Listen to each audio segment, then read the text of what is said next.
Kadang-kadang kalau sudah di pemerintah lain lagi itu ujiannya aktivis. Coba perhatikan agak bedanya, saya nggak perlu sebut nama. Ada orang yang sekarang sampai misalnya di pusat ya jadi wakil di DPR RI misalnya, kan pasti kehidupannya akan lebih dibandingkan saya misalnya hanya satu mobil, punya satu rumah misalnya, dia udah punya mobil ini, belum ini itu, katanya sudah punya peternakan apa gitu misalnya. Ya kalau dipikir-pikir kan orang akhirnya berpikir ya mendingan di partai gitu loh. Kalau partai juga membutuhkan biaya juga gitu loh kan.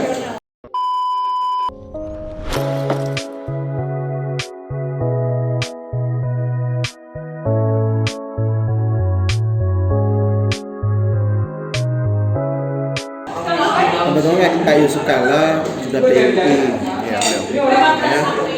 Tapi Pak Yusuf Kalla aja ketika mendampingi beliau waktu itu ya itu ya, tapi begitu beliau keluar kenceng lagi kan gitu. Nah, kalau sudah begitu kan repot. Tapi kalau saya analisa ya karena Pak Yusuf Kalla dulu juga kan bagian dari Orde Baru. Hampir semua masih orang Orde Baru. Saya kan merasakan yang SMA mahasiswa menghadapi itu kan. Jadi saya sudah bisa memfilter ya selama selalu aktor itu selalu berganti berganti orang saja.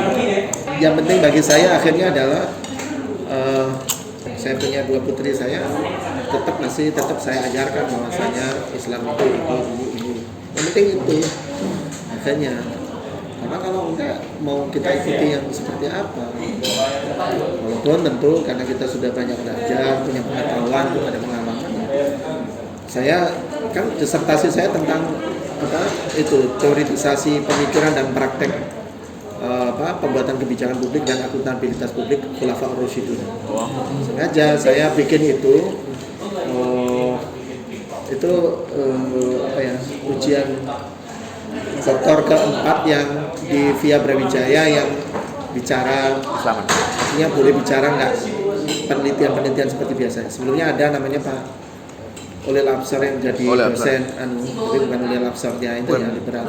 Yang dosen ini Dr. Ulil Absar yang dosen Uni Tomo dulu rektor Uni Tomo Surabaya. Itu kan orang ITSMI, kan masalah dia juga orang PI juga saya lupa. Dan ketua ITSMI Surabaya kan ini siapa? Yang Madura yang kemarin nyalon bupati Pasuruan itu loh. Camail. Camail ya. Jawa Timur. Jawa Timur. Iya, ITSMI Jawa Timur. Nah, itu kan ada Pak Ulil Absar. Mungkin kemarin sudah profesor. Nah, itu nulis tentang korupsi melawan korupsi jihad akbar di dalam ajaran Islam. Sertasi. Nah itu jadi begitu. Kalau saya menyarankan ya tadi kita harus mengeksplorasi dari nilai-nilai yang ada. Karena apakah karena wawasan saya karena tidak pernah sekolah di luar negeri itu menjadikan kita berbeda, tapi rasanya tidak. Karena saya baca buku itu sampai mana-mana, sampai tak cari buku aslinya Montesquieu. Jadi saya ke teman-teman yang alumni Amerika saya bilang, sudah pernah nggak tahu bukunya Montesquieu yang asli? Belum pernah Mas Cahil. Nah, saya sudah baca bukunya Aristoteles, Plato yang aslinya walaupun kan bahasa Yunani ya, bahasa Yunani kan itu terus ada yang diinggriskan, itu yang kita baca. Itu saya sampai ke sana makanya untuk akhirnya nulis itu. Makanya saya sekarang concern untuk kajian-kajian diskusi pemerintahan, administrasi negara menurut perspektif Islam itu saya inikan. Sebenarnya di VIA ada kan harapan saya dulu Pak Muafik kan jadi Wadek 3. Kalau di VIA masih ada ini Ainul Hayat. Ainul Hayat itu pernah PBB. Cuman kan gini kadang-kadang ya misalnya ya yang ini PI tapi ketika yang satunya jadi partai ya Partai Keadilan kemudian PKS itu juga orang tarik-tarian sama antara Muhammadiyah. Orang-orang Muhammadiyah ikut saya kan aktif ikut Aisyah misalnya ya. itu apa yang terjadi? Oke, apa sih ini kok antara kok kita ini Muhammadiyah tapi kok kayaknya maunya dijadikan orang PKS ya. Kan berarti belum bisa membedakan kan orang tua saya ya belum lah orang tua ya ibu ya. Itu membedakan satunya partai politik, satunya Muhammadiyah. Kalau nanti difahami sebagai apa Muhammadiyah misalnya dianggap punya partai sendiri kan akan lain lagi, pasti orang kan satu pasti akan saya kubunya ikut kubu Muhammadiyah karena Muhammadiyah sudah punya partai, nggak mungkin milih PKS. Jadi kan PKS kan intervensinya banyak ke orang Muhammadiyah. Nah orang Muhammadiyah yang nggak ngerti konsep itu kan bingung juga kok diajak PKS, saya ini Muhammadiyah kok Depan. itu kan karena memang rata-rata juga orang kan akhirnya pilihan kita sementara PKS kalau partai politik sementara kan itu yang terjadi. Kita nggak mungkin lagi mau pilih-pilih partai sambil lain bingung juga kita mau ada P3 juga ada orang PI, ada orang HMI, ada Muhammadiyahnya, tapi kadang ya partai politik kan tergantung aminnya siapa rezim yang dominan. Itu kan masalahnya. Ustaz Farid Uqbah, Pak Yai Khalil Ridwan kan kemarin tak ikutin bikin itu kan. Gimana ada update perkembangannya? Saya nggak ngikutin. Belum ada. Itu seperti itu nggak mudah juga bikin lagi ya. Itu nanti dukungannya juga nggak bisa maksimal. Waduh, Kita nggak bisa membuktikan cuma semangat doang gitu. Nggak bisa juga hanya semangat ayo kita kumpul gitu ya. Ternyata ya itu tadi butuh kita tahu strategi situasinya ya bagaimana. Kita masih nggak teman-teman yang jejaring yang ada di pemerintahan itu juga masih ya itu. Karena kalau sudah di pemerintahan lagi itu ujiannya aktivis. Coba perhatikan agak bedanya. Saya nggak perlu sebut nama. Ada orang yang sekarang sampai misalnya di pusat ya jadi wakil di PRRI misalnya. Kan pasti kehidupannya akan lebih dibandingkan saya misalnya hanya satu mobil, punya satu rumah misalnya dia udah punya mobil ini, belum ini itu. Dia punya kemarin saya dengar dari Samuan itu katanya sudah punya apa peternakan apa gitu misalnya. Ya kalau dipikir-pikir kan orang akhirnya berpikir ya mendingan di partai gitu loh. Kalau partai juga membutuhkan biaya juga gitu loh kan. Karena saya mau pengen kan, saya kan sampai ada harga begitu. Kalau mau dapat banyak ya ada mau ngorbanin berapa kan gitu. Itu kehidupannya jelas berbeda. Makanya saya ditawari partai politik sampai sekarang karena rata-rata yang dosen-dosen di PDN banyak juga yang ada yang jadi bupati satu tembok dengan saya. Dia merelakan untuk dia memang kepingin. Dia orangnya memang agak sedikit ada ambisi memang. Awalnya gagal jadi wakil bupati di kabupaten di Sulawesi Tenggara orang sana. Terus kemudian pas periode berikutnya dia jadi wakil bupati akhirnya dapat bupatinya yang pertama yang dia ikuti kena kasus korupsi. Akhirnya dia kan naik jadi bupati ya, pejabat bupati ya. Itu kemarin pemilihan lagi baru tahun kemarin ya 2019 apa ya menjelang sebelum pandemi lah ya. Itu terpilih jadi bupati ya. Ada teman-teman di PDN yang berarti kan harus keluar dari PNS kan, tapi memang siap untuk itu. Kalau saya lihat kadang kita jadi pekerjaan saya di perguruan tinggi yang di bawah Kementerian Dalam Negeri aja, orang kalau milih jabatan apa aja harus dekat sama rektor. Itu saya nggak terlalu tertarik. Saya lebih baik mudah-mudahan bisa jadi guru besar. Udah jadi guru besar kita bisa punya kontribusi pemikiran ya, konsep apa yang bisa diterapkan kan itu yang harus kita pikirkan.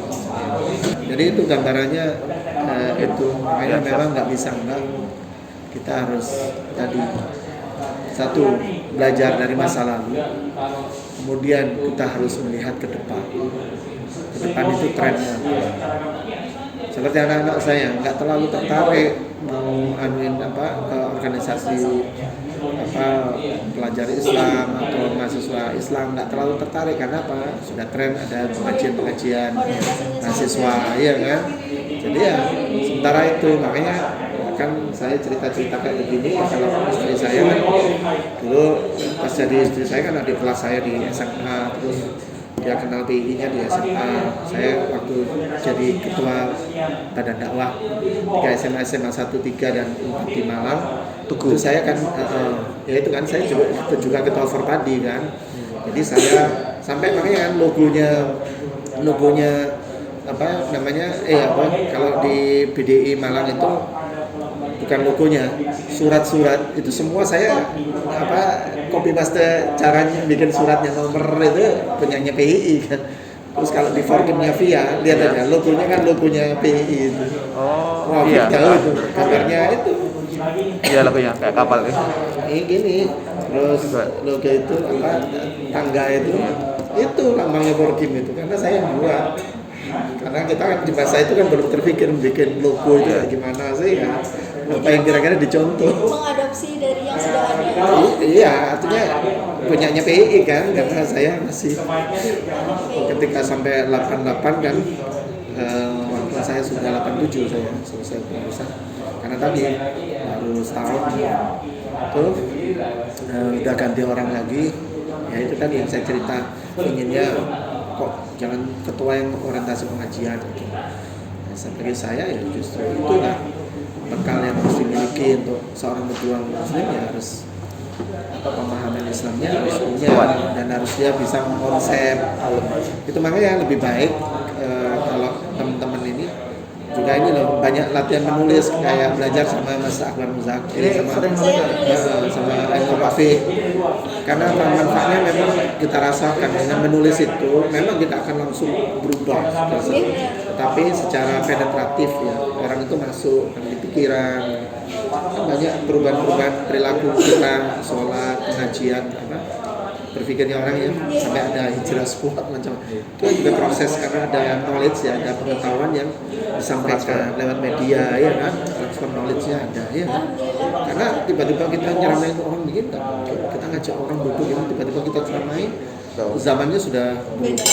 Tapi ketika kita nulis dibaca orang ya kan, ya jadi saya lihat harus ada, berarti keterampilan yang harus dimiliki teman-teman di kepengurusan itu adalah apa?